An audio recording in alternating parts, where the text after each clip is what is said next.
Bien, vamos a continuar el desarrollo de los contenidos que estamos viendo, que se refieren a la Iglesia Católica en América, que es nuestro territorio, el Alto Perú, y el rol político que jugó. Hemos hecho referencia a varios temas y también les envié la bibliografía. Como les decía, ustedes pueden hacer algún comentario de una página o dos máximo, mínimo una, sobre distintos temas que analizamos, que aparecen y que efectivamente son sumamente importantes para comprender el rol político de la religión. Eso es lo que estamos viendo, el rol, la dimensión política de la religión. Hemos hablado de la conquista, gracias, de la lucha por la justicia de la conquista. Les envié incluso un libro de Louis Hank que tiene ese título, y también otros, ¿no?, como los 7 estudios de la realidad peruana de Mariátegui. Bueno, también algunos de Dussel, que hablan de esclavo, pero técnicamente no, salvo la esclavitud que ejercieron los portugueses, los bandeirantes, sobre la población negra radicada en Brasil. No se puede hablar de esclavitud como una relación de dominio ejercida por los españoles. La relación de dominio estaba justificada, como hemos visto, en la encomienda, es decir, el trabajo que realizaban para los encomenderos, los indios, era una retribución, era un pago supuestamente por el gran beneficio que obtenían al recibir la catequesis y por lo tanto salvar su alma, el precio más alto, el bien más preciado, que en realidad no tenía compensación. El trabajo de por vida no alcanzaba a compensar ese gran beneficio recibido por los españoles, consistente en conocer la verdad sobre la religión, la fe, etc. Obviamente toda esta es una narrativa que construyeron los españoles, pero eso muestra también que no les fue útil el discurso de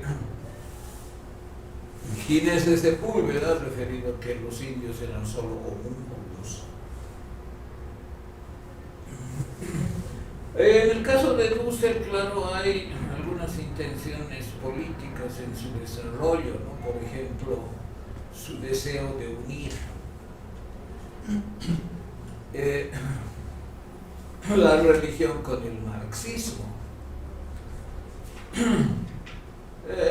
Hay algunos textos que hablan sobre esto y claro muestran que la teología de la liberación, o lo que fue y es todavía la filosofía de la liberación en América Latina, estaría consubstanciada por esos dos grandes pilares, ¿no? La fe católica y la ideología marxista como ideología de liberación. Y en ese sentido, buenas tardes, y en ese sentido quien ha sustentado este diálogo y ha pretendido dar una unidad, lo que también se ha llamado el diálogo más importante en el siglo XX entre religión y política, es sin duda Dussel. Por lo mismo, sus exposiciones están teñidas de ese propósito, es decir, de mostrar la posibilidad y conveniencia de entender los fenómenos políticos y sociales de América Latina, tanto tanto desde una perspectiva religiosa católica como desde una perspectiva marxista. Otro autor que también hemos referido brevemente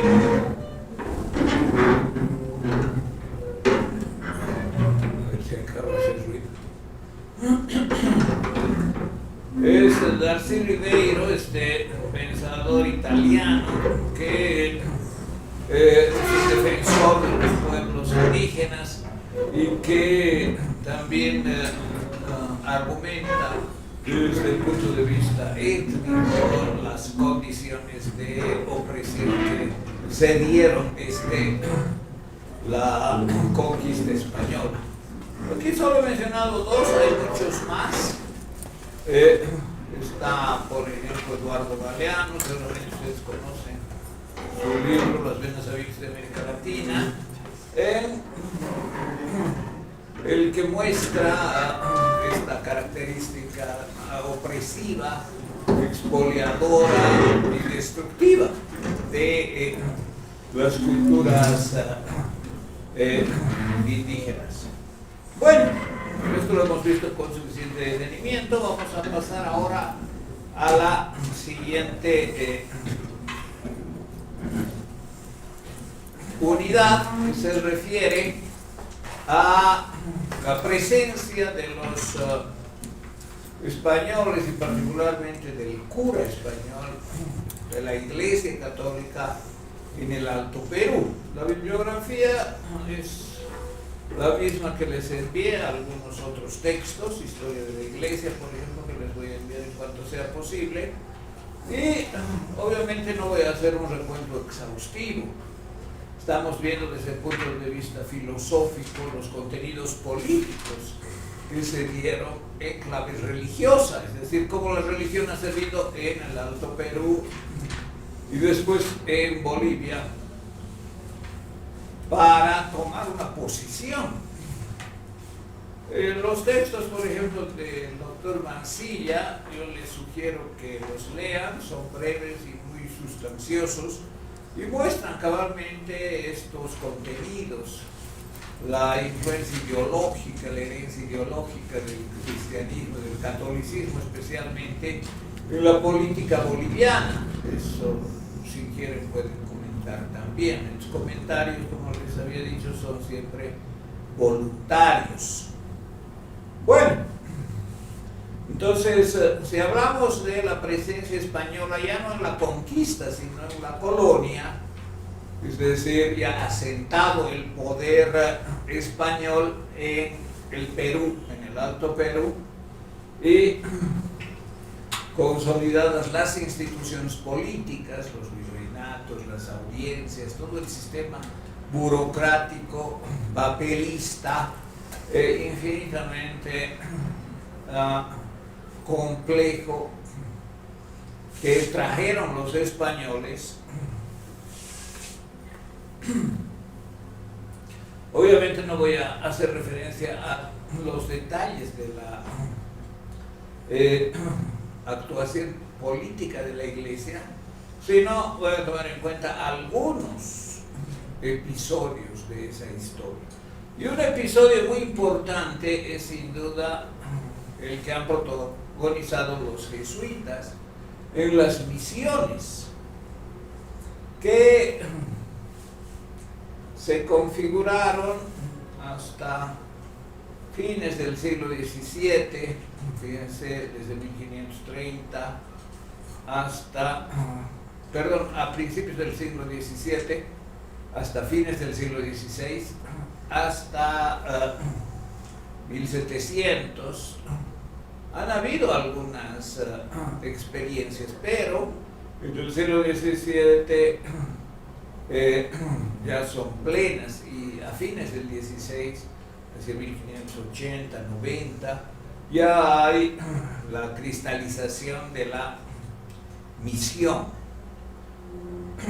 Y la misión es parte de la estrategia colonial, es decir, es algo legal, es autorizado por la corona, pero además algo que da sentido a la labor de colonización Y esto, independientemente de las críticas que existen, la crítica más frecuente es que, bueno, ¿con qué derecho los españoles comenzaron a enseñar a los indios la fe católica?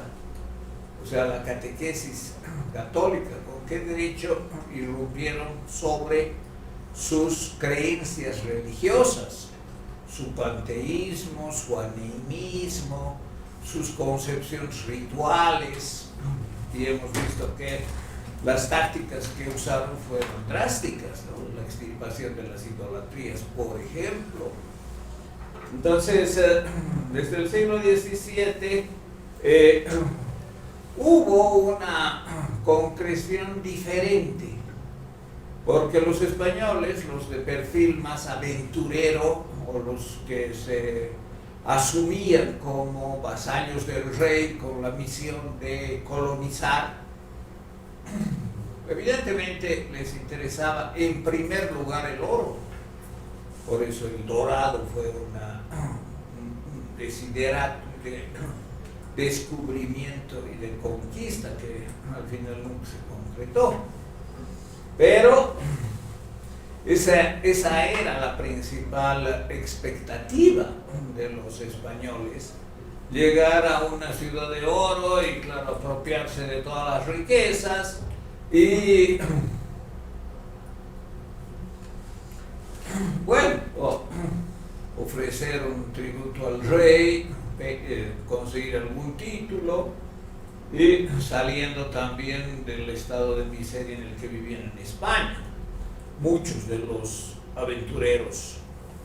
Sin embargo, la misión jesuita marcó la diferencia con ese propósito de los aventureros y los súbditos del rey de colonizar, enriquecerse y tener de manera rápida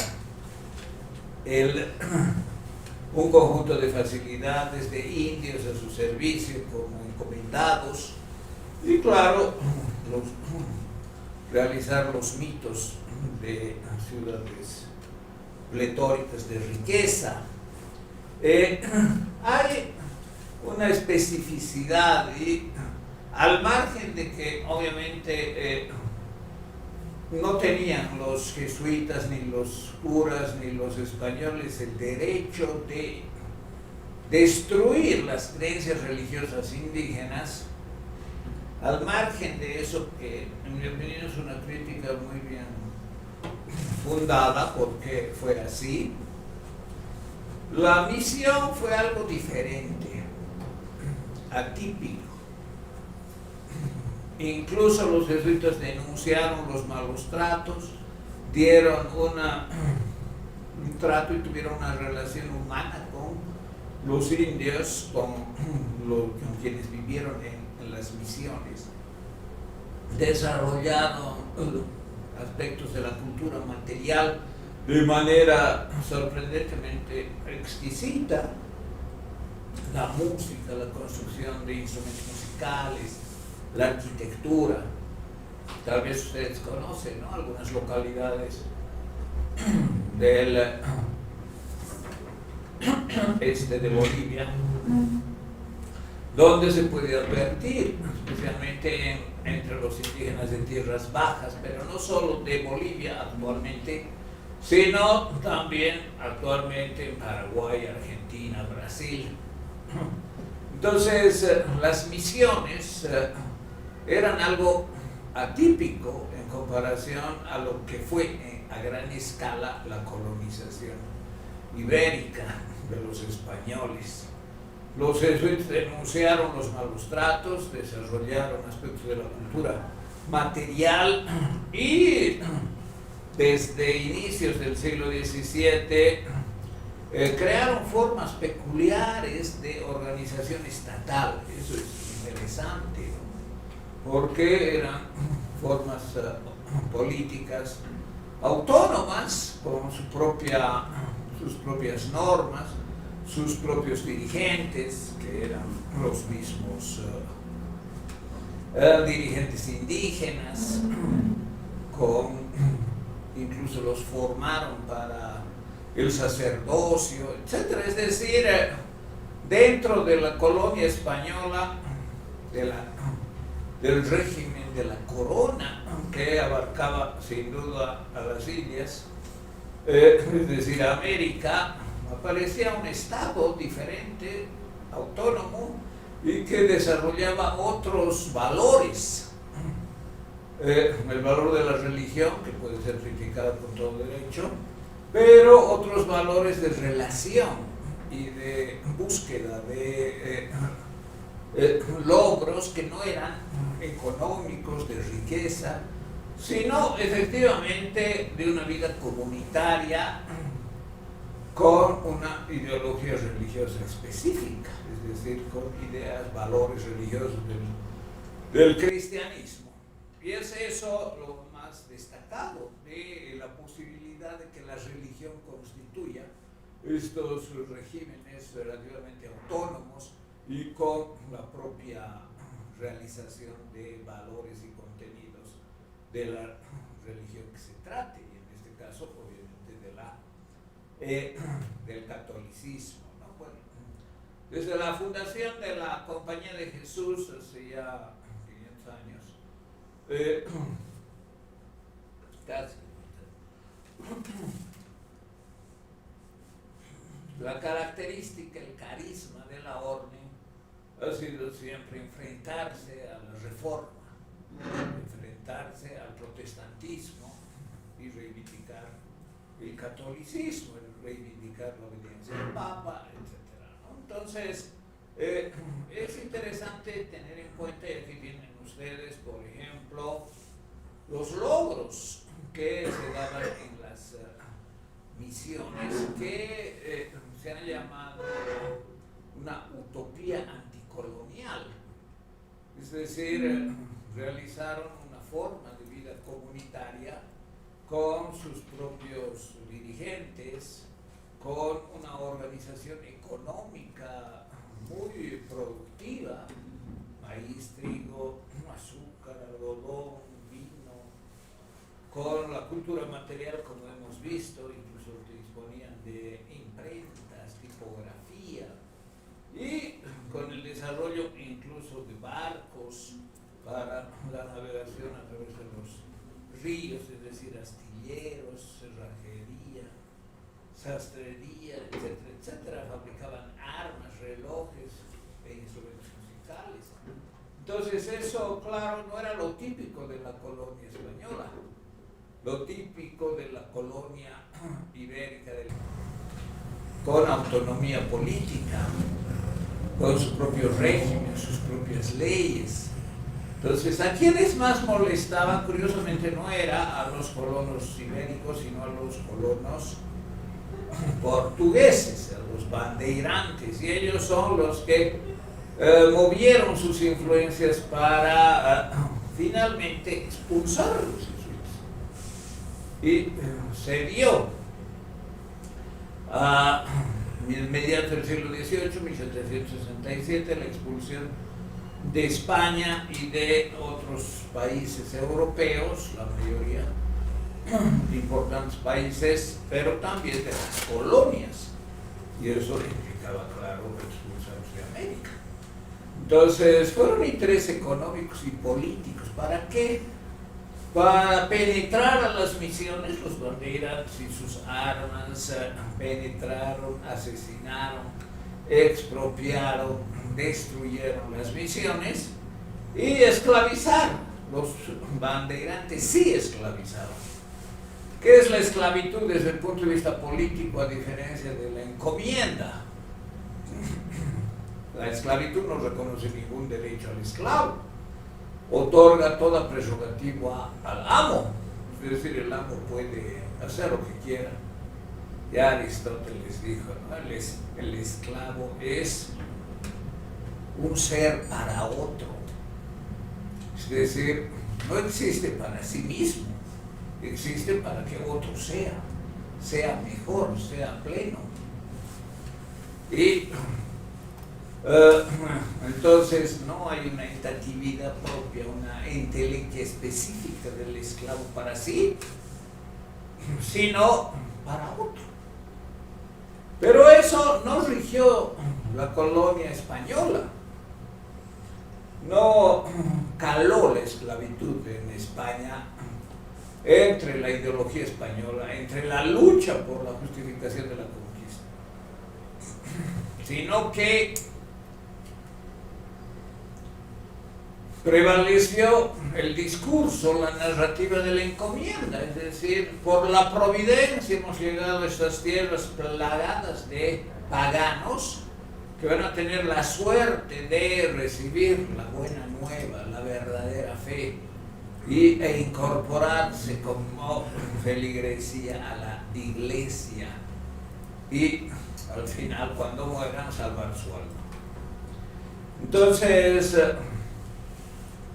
hay que diferenciar muy bien las relaciones de los portugueses en América, que fueron de esclavitud sometiendo a los negros que trajeron ellos mismos de África, y a los indios que podían someter, por ejemplo, en las misiones, después de que los jesuitas fueron expulsados, de lo que era la relación económico-política de la corona ibérica con los indios. Entonces, las causas de la expulsión fueron varias, ¿no? En América, el poder que tenían las misiones como enclaves autónomos, autárquicos, y en Europa otras causas. Aquí anoto algunas que ustedes las van a poder ver, y también las consecuencias de la expulsión con el saqueo de las misiones, la quema de bibliotecas, la destrucción de obras, la subasta de tierras, el desmontar las imprentas que tenían los jesuitas en las misiones y las condiciones de trabajo incluso a niños y la aplicación de la pena de muerte que los bandeirantes hicieron sobre los indios convertidos en esclavos. Bueno, aquí hay una puntualización bastante importante que trata sobre las dos tendencias que hubo en la colonia respecto de la iglesia y el Estado. Había posiciones que reclamaban total poder real, o sea, monárquico, y que la iglesia no tenía ninguna injerencia en temas llamados temporales. Es decir, el poder temporal no debería ser desarrollado por la iglesia, sino solo por el rey, por la monarquía, por el sistema. Ese patronazgo monárquico sin duda anulaba el poder del Papa en cuestiones económicas, políticas, y concentraba en el rey toda decisión. Sin embargo, a contrahilo de esto, había el patronazgo eclesiástico, que reconocía, que establecía que la iglesia tendría total control sobre los súbditos. Y eso sería irrenunciable. Ese es el patronazgo eclesiástico, es decir, un poder no solamente eterno, es decir, a diferencia del poder temporal, un poder sustantivo y espiritual. Eso fue lo que se conoció como el conflicto de las dos espadas, es decir, la espada del poder temporal y la espada del poder espiritual, por lo tanto eterno.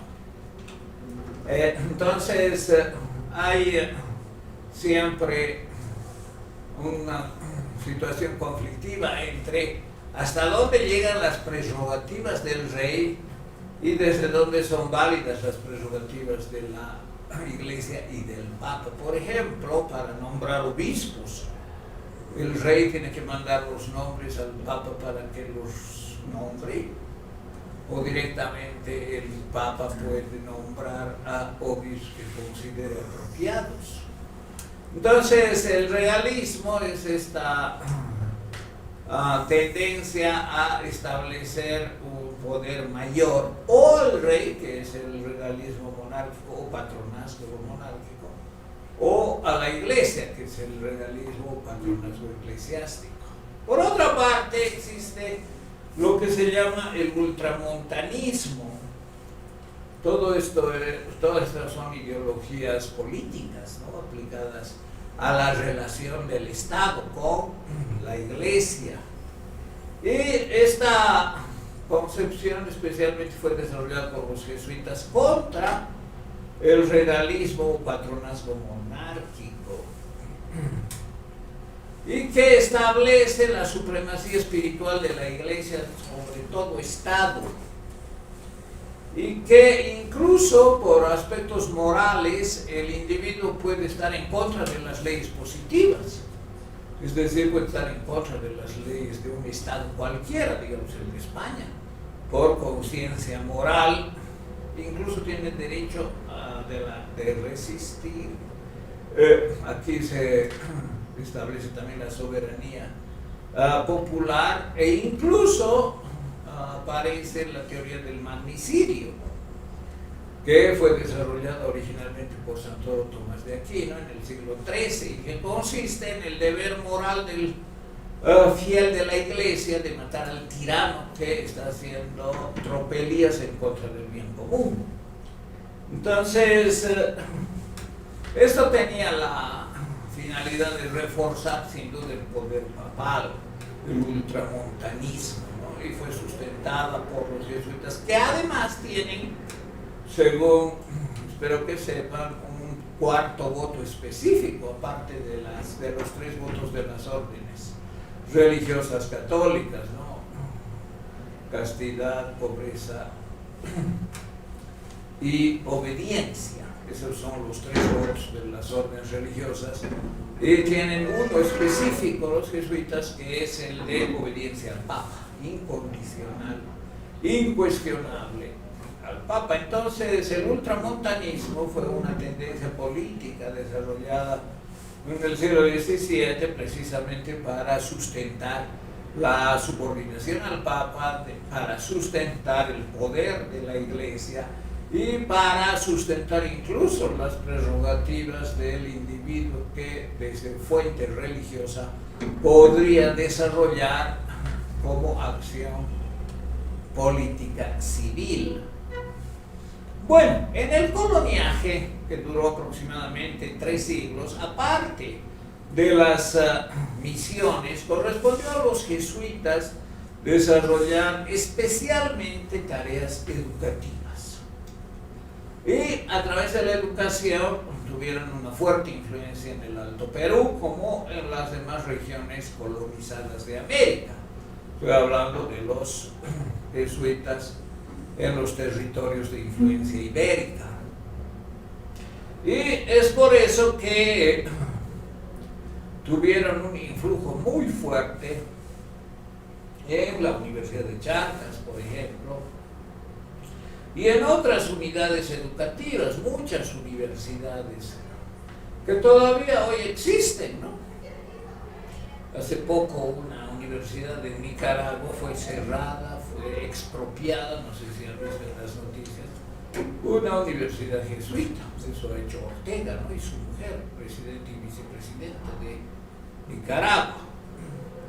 Bueno, entonces, desde que se instituyeron las universidades y después los colegios en América Latina, correspondió a los jesuitas la función de dirigir estas unidades educativas y darles una tónica de carácter ideológico y político.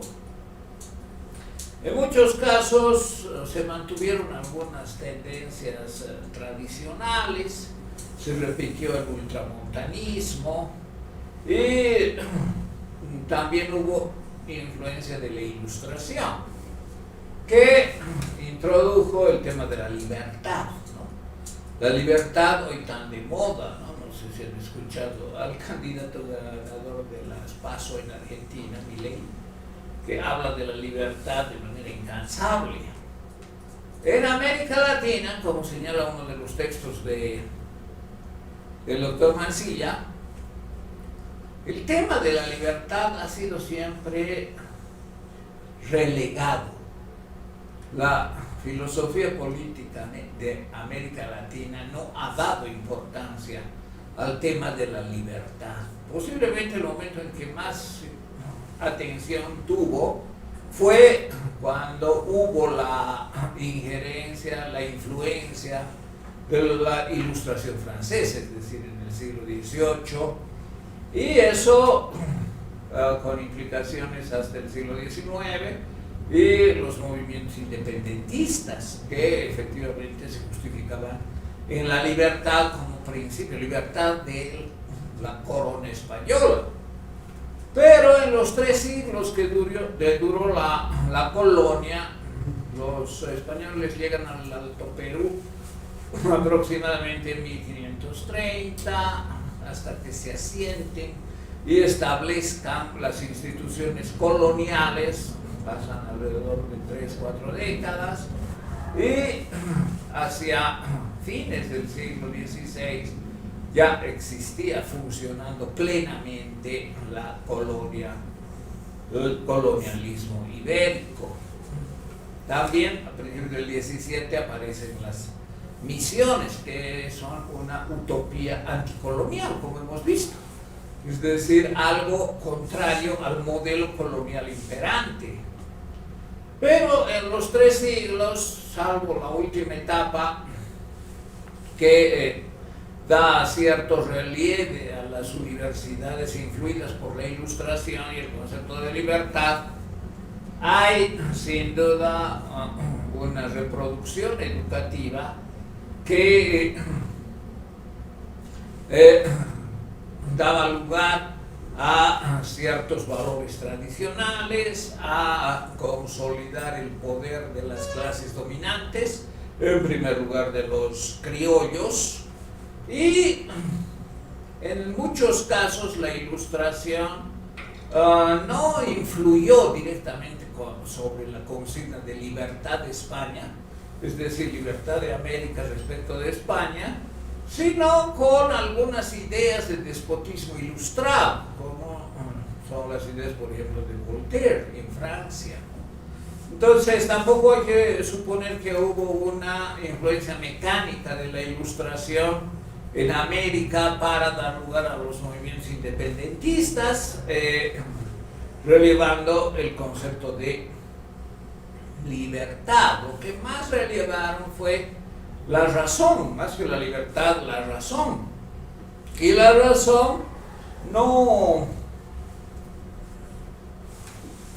separada de la religión, es decir, la célebre unión de Santo Tomás otra vez, ¿no?, entre razón y fe, que no se puede separar y tienen que converger. Entonces la educación en las universidades en América, salvo la última etapa con mayor influencia de la propia revolución, en cuanto se hable de la Ilustración francesa, reivindicaba la razón, pero curiosamente sin rechazar la religión. Y eso también porque la educación estaba a cargo de los curas, ¿no?, en primer lugar, de los jesuitas en varias ciudades importantes, capitales de Centro y Sudamérica. Bueno,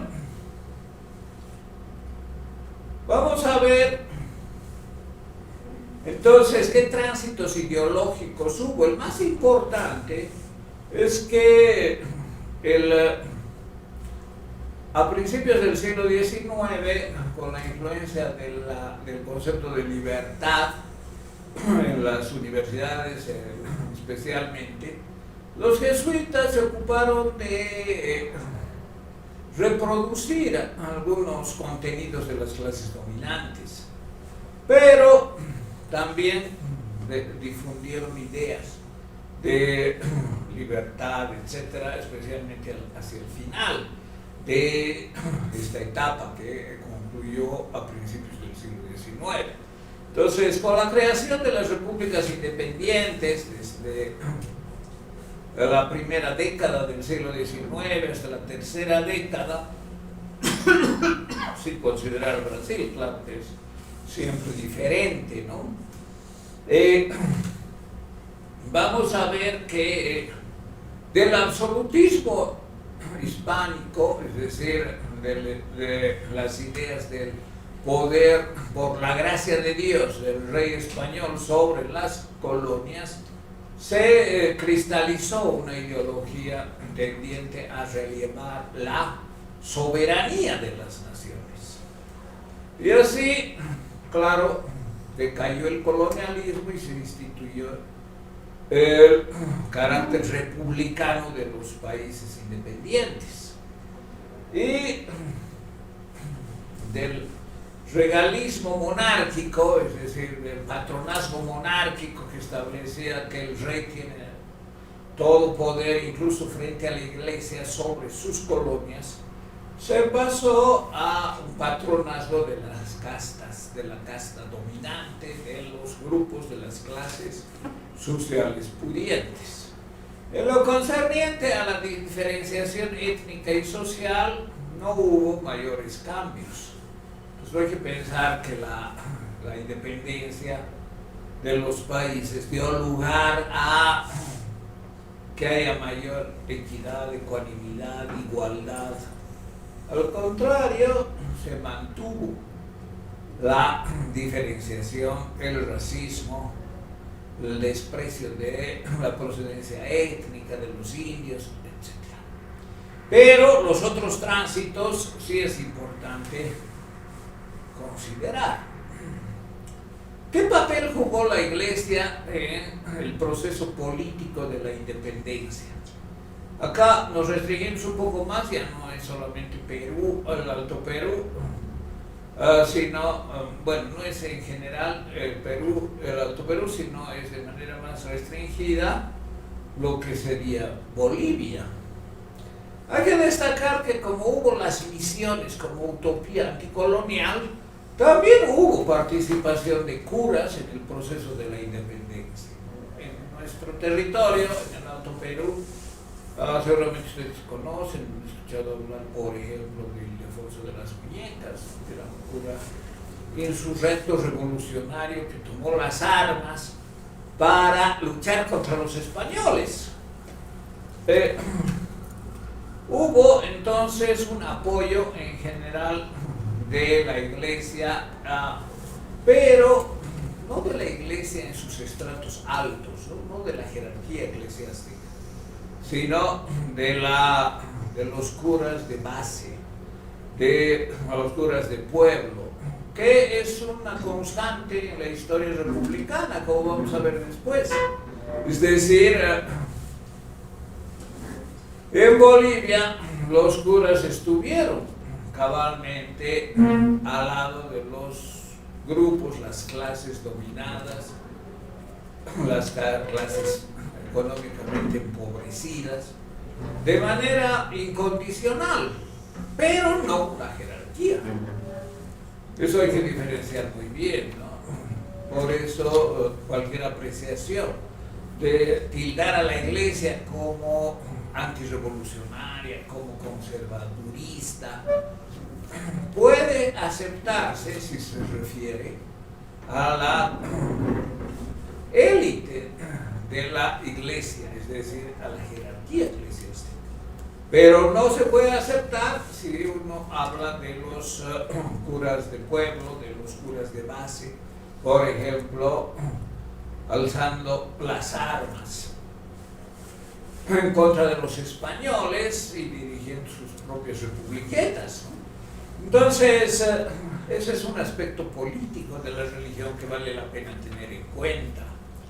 Y, claro, en función de eso también se creaban alineaciones de la feligresía, es decir, los pobres, los más vinculados a los problemas de la sociedad, estaban más al lado de los curas revolucionarios, de los curas de izquierda, y eso es lo que también se ha expresado en la teología de la liberación, el gran diálogo de la Iglesia Católica con el marxismo, de manera que no sean incompatibles. Y en nuestro país ha habido una experiencia radical, ¿no?, que es precisamente la guerrilla de Teoponte, dirigida y protagonizada por fervorosos creyentes católicos que tomaron las armas y hicieron un foco. Entonces, no se puede generalizar y concebir que toda la Iglesia ha sido siempre anuente con los más pobres, no es así. Como tampoco se puede generalizar que siempre ha sido conservadora y alineada a los intereses de las clases dominantes, lo que sí ha sido así solo para la jerarquía.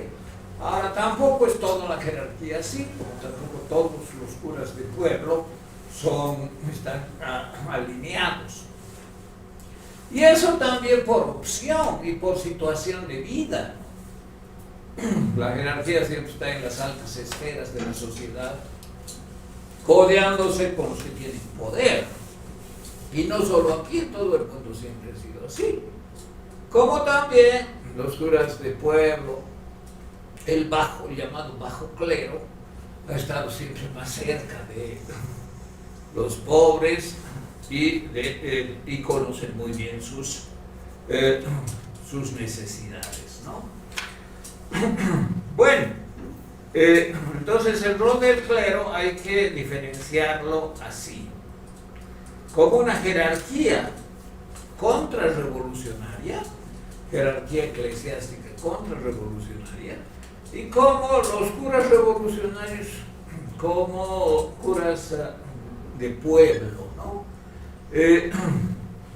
La jerarquía a veces arremetió contra los propios curas del bajo clero, los excomulgaron, los expulsaron, e incluso en algunos casos usaron hasta la Inquisición como arma política. Y bueno, los curas revolucionarios también han sido en algunas ocasiones críticos, bastante explícitos y fuertes, con fuerte contenido en contra de la jerarquía. Entonces hay que diferenciar estas características de la Iglesia, que no se reducen a una sola posición política.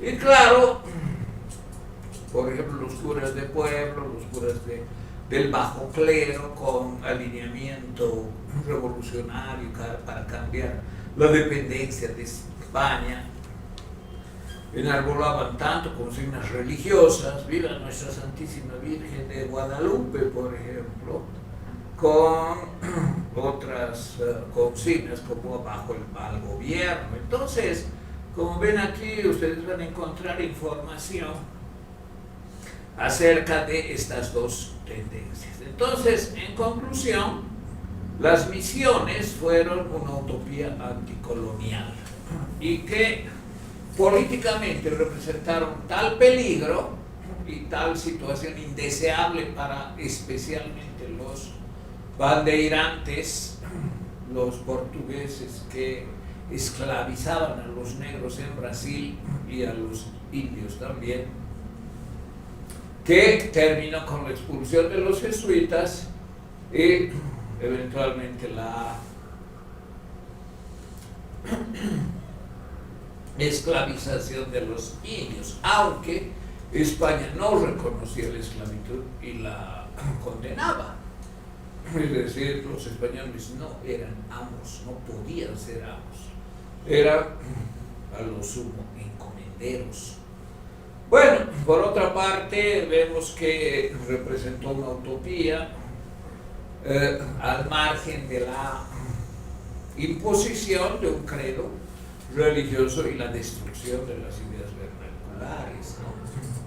Entonces, por lo demás, en la colonia, la Iglesia forjó a través de la educación especialmente la ideología de las clases dominantes.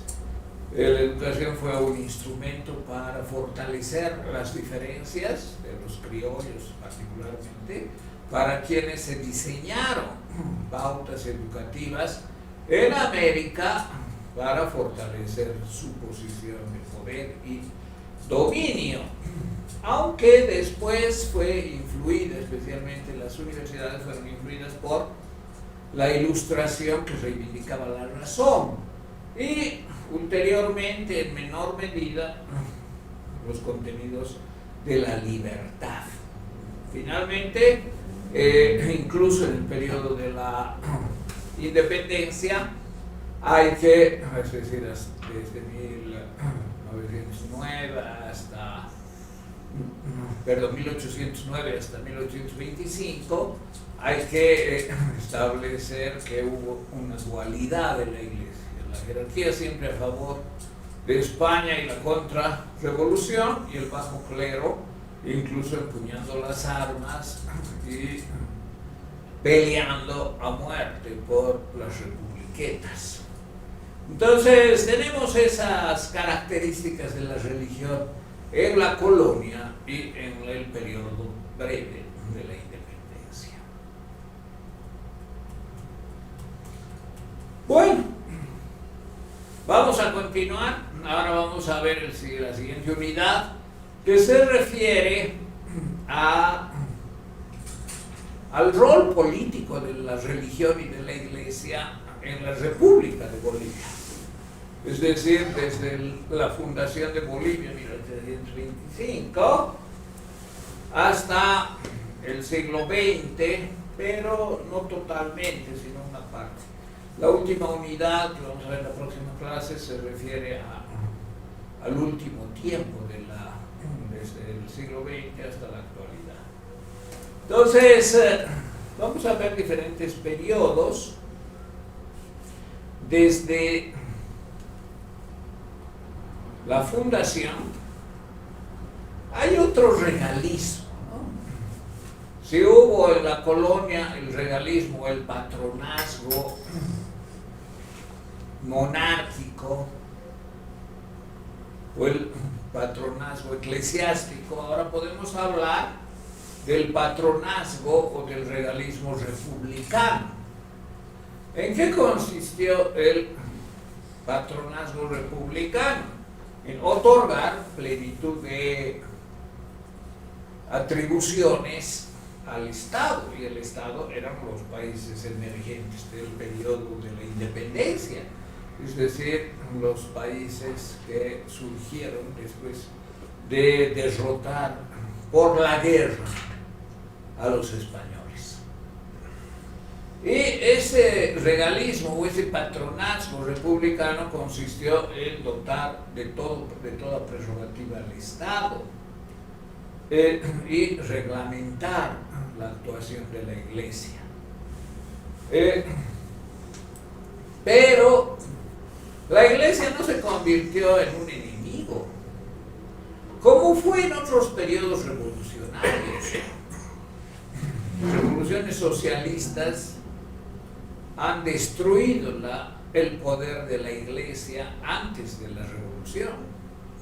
Han expropiado, han expulsado, han asesinado a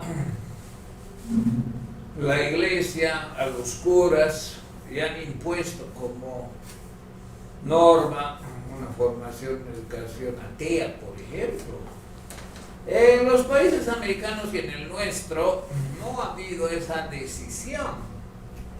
El único momento donde hubo algunas acciones contra la Iglesia no ha sido en 1825, sino ha sido Con el triunfo de la Revolución Federal en 1899, 1975 años después, donde se dieron algunas acciones contra la Iglesia, pero la Iglesia siempre católica, ¿no? Porque es la que tiene más poder, la que tiene más riqueza, la que tiene más propiedades, la que tiene más atribuciones, la que ha tenido siempre más beneficios, por ejemplo, liberación de impuestos, preferencias de todo tipo, económicas. Entonces, no ha sido en ningún caso, pese a la revolución de 1825 que ha generado un nuevo país con un nombre nuevo, la Revolución Federal de 1999 que ha aplastado el conservadurismo y ha instituido el liberalismo por lo menos en 20 años en nuestro país.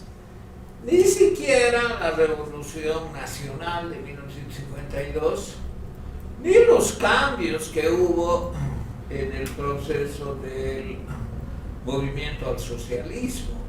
No han habido cambios drásticos en cuanto al papel de la Iglesia, los reconocimientos que hacen los estados, o el Estado boliviano en sus diferentes constituciones, a lo que es la religión, el catolicismo, particularmente, ni medidas drásticas. Eso contrasta con otros procesos revolucionarios. Se había hablado, por ejemplo, de la Revolución Soviética en 1917,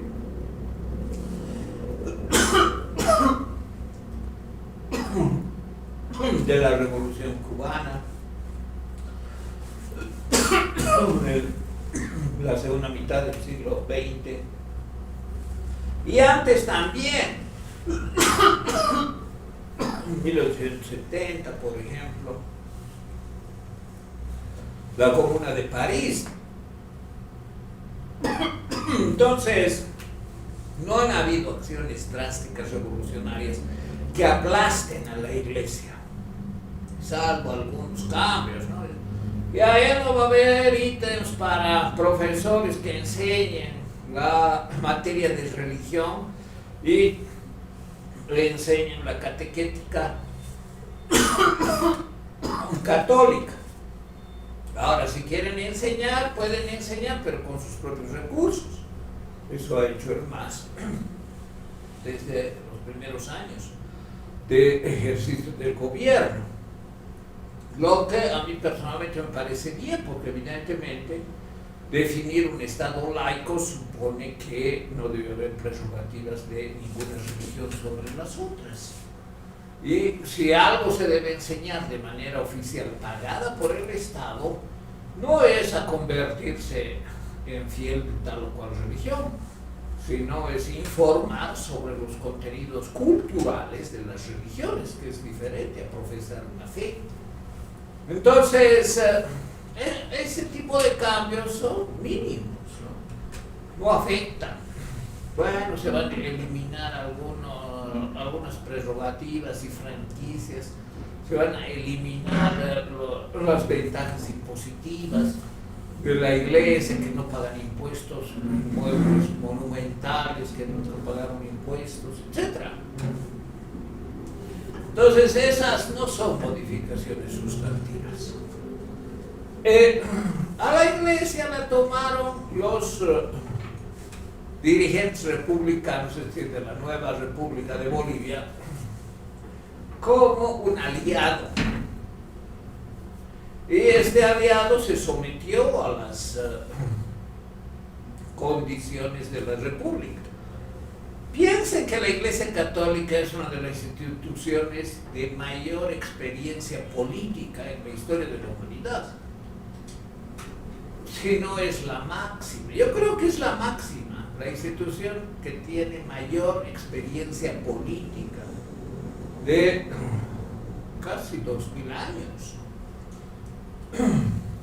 desde la iglesia de las catacumbas, sufriendo persecución, siendo devorados por las fieras, los feligreses han tenido una innumerable cantidad de experiencias, siendo también un estado religioso, eclesiástico, como es el Vaticano, con un poder económico desde hace muchas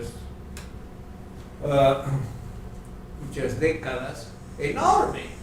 Entonces siempre ha podido ubicarse en el lugar más propicio, y las órdenes han tenido también la versatilidad y la habilidad para sobrevivir. Bueno, algunas no, ¿no? Por ejemplo, los templarios han desaparecido. ¿Pero por qué desaparecieron? Porque un rey arremetió contra ellos, ¿no?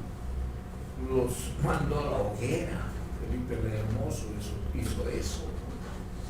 Y bueno, prácticamente los hizo desaparecer de la faz de la tierra, los templarios. Entonces, hay que ver lo que son las órdenes, sus carismas, sus conductas políticas, su manera de preservar el poder, su habilidad para ubicarse al lado de quienes tienen poder, y la administración que hacen de sus carismas. Es decir, esta es una orden especializada en atención en hospitales, por ejemplo. Claro, eso explota. O educativa, o misionera, ¿no? Que viaja a los lugares más inhóspitos, de mayor paganismo, etc. Entonces, la Iglesia, desde el punto de vista institucional, es una entidad de una enorme riqueza de experiencia histórico-política, como también de enorme riqueza material, bienes, instituciones, edificaciones, posesiones, pero además está su enorme influencia moral y religiosa. Entonces es un factor de poder, sin duda, y eso hay que tenerlo presente, porque el Papa va a cualquier país y aglutina millones de feligreses, donde sea. Aunque esa gente no vaya a misa todos los domingos, aunque no se confiese, aunque no comulgue, hay una enorme expectativa en todas partes del mundo, y claro, lo que dice influye de una u otra manera, aunque sea cada vez menos. Yo vi un documental hace poco, les comenté, en que frente a la vergüenza de la pederastia a nivel global, especialmente la Compañía de Jesús está viendo que su próximo escenario de actuación va a ser África, donde existe la mayor cantidad de población mundial pagana, es decir, no evangelizada.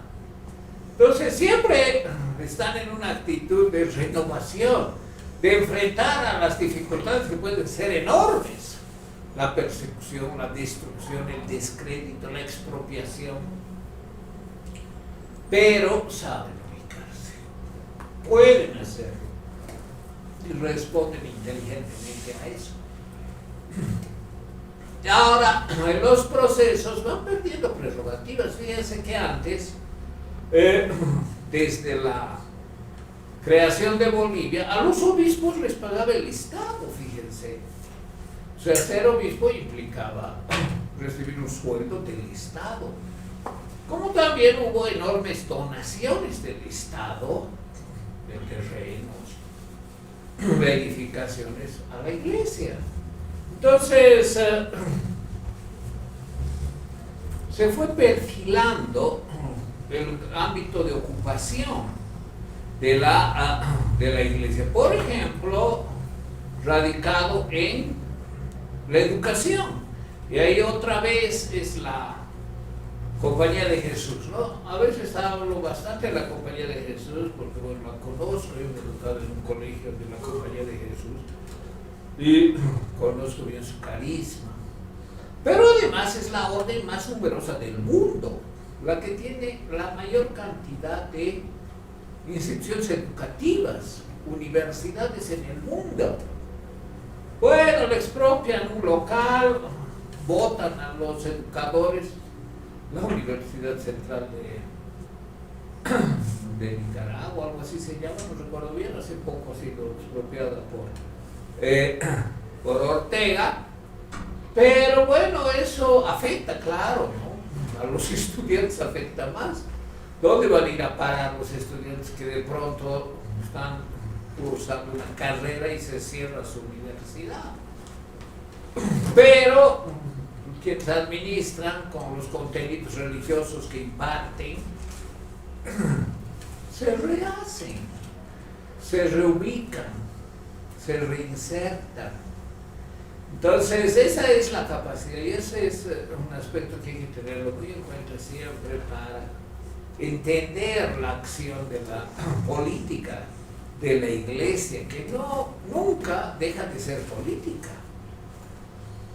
Y bueno, con el nuevo país aparecieron también los nuevos roles. Por ejemplo, la necesidad de fundar escuelas, siempre a cargo de las órdenes. El colegio donde yo estudié se fundó en 1882, fíjense, era más de 50 años después de la independencia y estuvo dirigido a las clases dominantes. Había que tener mucho dinero para ser estudiante de ese colegio y era formación de élites para que gobiernen. Entonces la compañía, por ejemplo, que es tan importante dentro de la Iglesia a nivel global, ha tenido esa prioridad, como también tuvo la prioridad de difundir ideales racionales ilustrados en el siglo en el siglo XIX se dedicó a la formación de élites, a la consolidación de clases dominantes, a la depuración formativa y profesional. Pero también desarrolló acciones en el área rural. Hoy mismo, por ejemplo, dirige la mayor red de escuelas rurales de Bolivia, que se llama Fe y Alegría, con una influencia religiosa invariable. Aunque el MAS haya dicho ya no se debe enseñar contenidos de ninguna religión en los colegios, no es así. Si son colegios de la red Fe y Alegría, siguen haciéndolo porque además funcionan con sus propios recursos, especialmente los profesores de religión. Entonces, ¿eso es político? Claro, pues que es político. Es decir, la religión en nuestro medio, en nuestro país, históricamente, ha estado vinculada de distintas formas con la política. Y bueno, también hay acciones de los curas, no solamente en la religión, ¿no?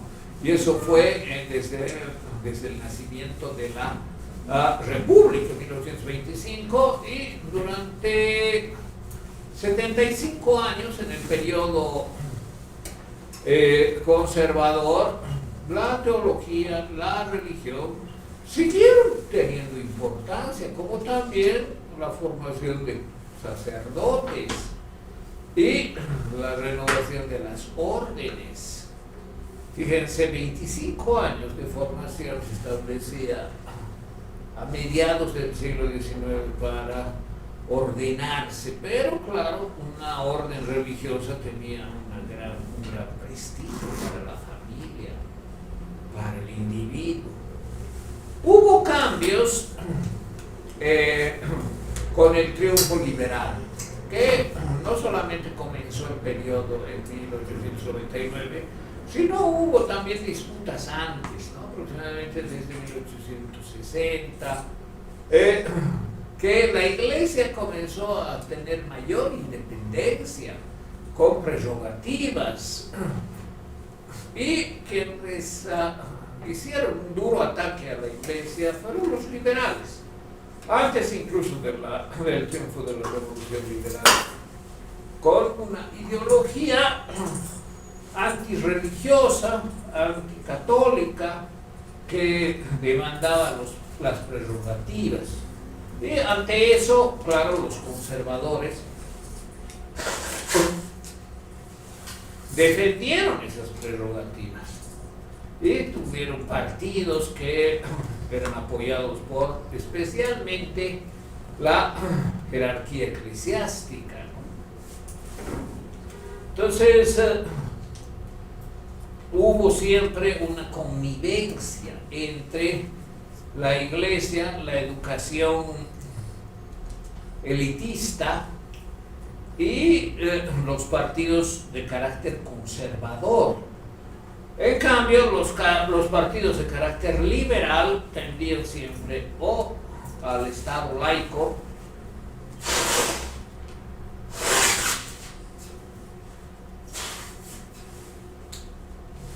o a la educación atea.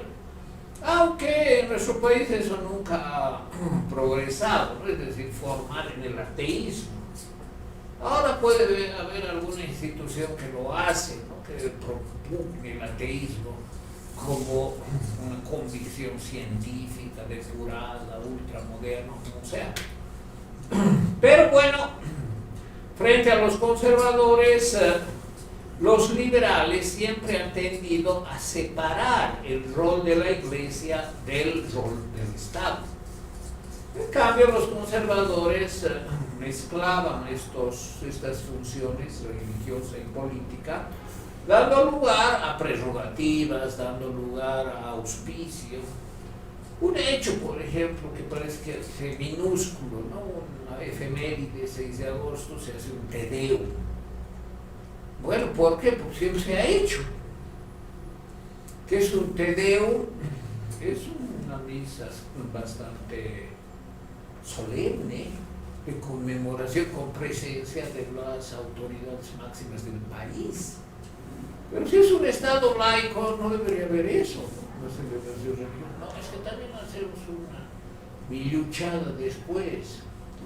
O sea, el eclecticismo existe, y para no tener problemas con una u otra religión, las prácticas son diversas, anfibológicas, y de manera que la religión está patente incluso en sus manifestaciones diferentes e incluso contrarias, ¿no? Porque obviamente un credo andino no es monoteísta, por ejemplo, en tanto que la religión católica es monoteísta. Hay santos, claro, pero son pues de, por decir así, ínfima categoría ontológica desde el punto de vista religioso, ¿no? Sobre la divinidad, ¿no?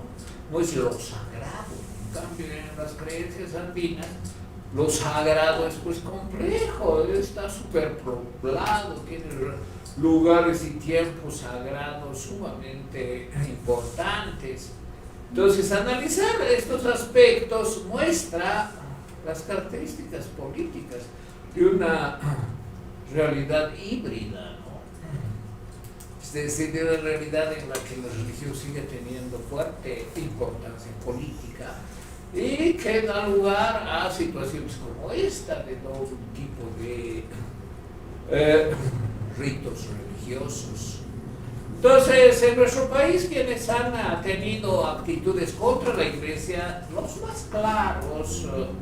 las más claras decisiones que incluso los dañaron relativamente, no de manera drástica, fueron los liberales.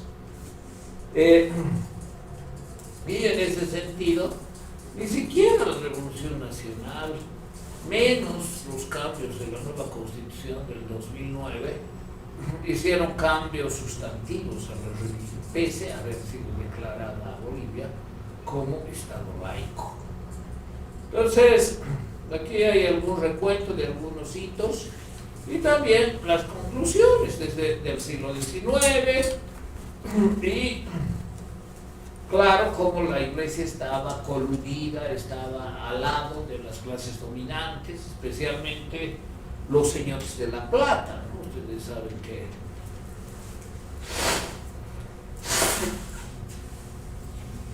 los periodos de dominio en nuestro país se establecen por los señoríos, ¿no? En la época republicana. Los señores de la plata en el siglo XIX, Huanchaca, Guadalupe, etc., son, bueno, los señores como Arce, por ejemplo, los grandes propietarios de las minas más grandes de plata. Y después, los señores del estaño, ¿no? En el siglo XX, hasta la culminación de 1952 con la Revolución Nacional. Entonces, hay un regalismo, un patronazgo republicano. La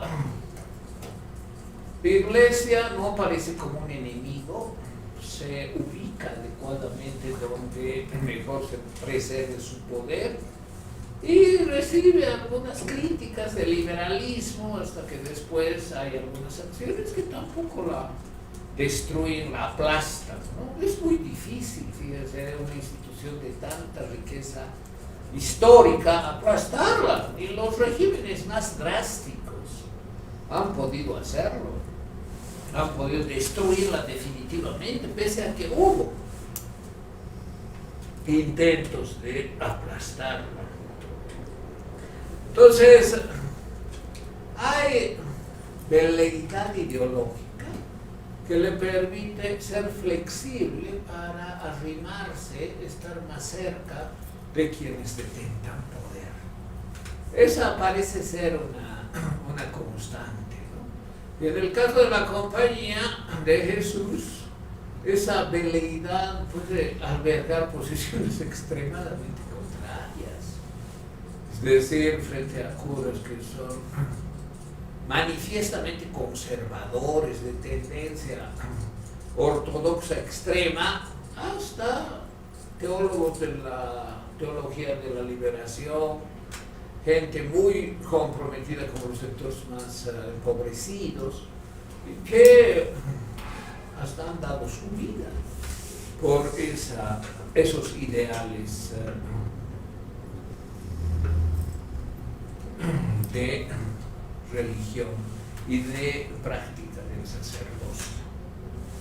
Bueno, ahora vamos a ver la última parte, hasta donde podamos, tenemos poco tiempo. Lo vamos a hacer desde mediados del siglo XX, y vamos a comenzar con la Revolución Nacional. Obviamente aquí hay un desarrollo diferente, aunque no sustantivamente distinto. Los cambios políticos en contra de los varones del estaño, la reforma agraria, tuvo consecuencias, tuvo un lado cultural religioso que supuso algunos cambios sustantivos en el poder de la Iglesia, por ejemplo, en Bolivia. No ha sido. Lo que sí se advierte claramente es mayor alineamiento de la jerarquía con los grupos políticos poderosos y del bajo clero con los sectores empobrecidos y explotados. Y eso también en función de los cambios universales de la Iglesia. Los cambios más importantes han sido en este tiempo, segunda mitad del siglo XX, el Concilio Vaticano II, sin duda, ¿no? Ese fue el cambio más sustantivo, que estableció la opción preferencial por los pobres, que estableció la necesidad de que la Iglesia esté abogando por los desposeídos, viviendo como los viven quienes tienen la peor situación en las sociedades. Y bueno, una participación activa en el proceso de la Revolución del 52, que duró de parte de hasta el 64. Tampoco hubo, salvo algunos franciscanos que mostraron cierta proclividad, cierta afinidad por los principales dirigentes, ¿no? Pero, como digo, lo más destacado fue ese alineamiento que se percibió con la oligarquía emergente. Emergió pues una nueva oligarquía del 52, obviamente centrada en los grandes dirigentes de la revolución, Paz Estensa, Siles Suazo, además de las divisiones de los partidos. Entonces, esa nueva oligarquía que emergió a partir de la destrucción de los varones del estaño y de la expropiación de la tierra para redistribuirla entre quienes la trabajen, sin propiedad individual, sino con propiedad colectiva, tuvo alguna simpatía de algunos religiosos, ¿no? Pero otros la condenaron. Clemente Maurer, por ejemplo, este cardenal alemán, que era cardenal por Bolivia, pensé que era alemán, es que claro, antes no importaba la nacionalidad, no podía ser por Bolivia, pero era alemán, no importaba. Condenó, ¿no?, la reforma agraria. Mientras que otros siempre tuvieron una actitud próxima a los revolucionarios, a los socialistas. Un arzobispo boliviano como era el arzobispo de La Paz, Jorge Manrique, fue muy apreciado por los sectores de izquierda, porque además él reivindicaba aspectos morales, aunque no le gustaba la ideología atea, ¿no? Cuando los comunistas expresaban su ateísmo, se alejaba de ellos. Pero en ese diálogo que se señala como el diálogo del siglo XX entre los comunistas y los católicos, claro, lo que se buscaba de parte de los católicos era prácticamente no hablar del ateísmo, que el ateísmo no se mencione en este diálogo, porque claro, si se menciona, termina en una clara división, ¿no? Los comunistas son ateos por ideología y los católicos son creyentes como principio, por principio. Entonces, no tratar el tema, sino tratar otros temas. ¿Cuáles temas? Los pobres, por ejemplo, ¿no? Los oprimidos, los explotados, los que no tienen bienes mínimos de sobrevivencia. ¿Qué podemos hacer todos, creas tú o no en Dios? ¿Qué podemos hacer por ellos? Quieras tú llegar al poder o no. Se supone que los católicos no tienen una ambición de poder, no son un partido político, pero sí pueden influir en la sociedad para cambiar eso. Entonces, el diálogo no abarcaba la temática del ateísmo, pero sí trataba otros temas por ser de común interés. Entonces, hubo estas particularidades. Ahora, los obispos, por ejemplo, defendieron en general en el siglo XX, estamos hablando de la segunda mitad del siglo XX, la propiedad, claro. No estaban de acuerdo con los comunistas, expropiar, y menos su propia propiedad, ¿no? Expropiar los bienes de la iglesia, no, pues imposible. Defendieron la propiedad, aunque, y los derechos de la iglesia, claro, aunque abogaban por ser caritativos, por otorgar bienes a los más pobres, pero más de una forma declarativa que efectiva. Entonces, no hubo acciones realmente lesivas a la iglesia. Paz Estensa, que es el primer presidente del MNR del 52 y el segundo, Siles Suazo, hasta aumentaron sus prerrogativas de la iglesia. Les dieron personería jurídica, les liberaron de impuestos, hasta tenían pasajes gratis por avión y por ferrocarril. O sea, ¿qué cambios hubo? Casi ninguno. Y bueno, si hubo algún cambio, fue a favor, no en contra. Y comenzaron a desarrollarse los proyectos eclesiásticos con una cantidad de recursos financieros a nivel internacional para grandes proyectos, construcciones, proyectos de apoyo a los más pobres, con actos de corrupción. Claro que ha habido actos de corrupción, ¿no? Esto medio, incluso un obispo estuvo implicado. Y claro, la Iglesia con su extraordinaria experiencia lo hizo desaparecer. Simplemente nunca volvió a hablar de él, ni de los millones que se evaporaron gracias a él.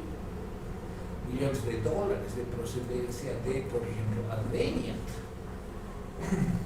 Entonces, esas son pues las ventajas de la experiencia institucional y del poder de la Iglesia.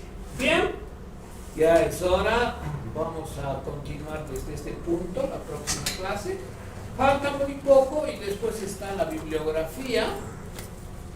Yo les voy a enviar este documento hasta el final, aunque no he desarrollado todo ahora. Lo voy a hacer más de forma resumida. Aquí está la bibliografía, si alguien quiere, si alguien querría alguno en particular y no encuentra en internet, me puede pedir. Y aquí está también la lista de temas que ustedes pueden desarrollar comentarios personales. Es totalmente libre, la única condición es una página al menos, 2 páginas. Bien, si alguien tiene alguna pregunta o comentario.